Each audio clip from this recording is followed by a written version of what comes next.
manok at itlog ng pato ang nasa ating maliit na incubator.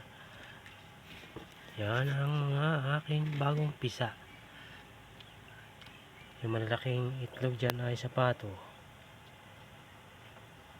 At yung LR na yan ay layer yan. Tinisting ko kung anong mangyayari.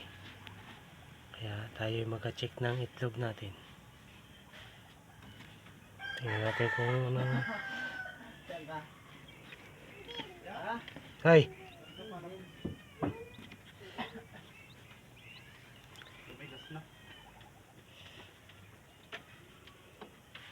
Pala? Andini? Ari layer nga oh. At testingin ko kung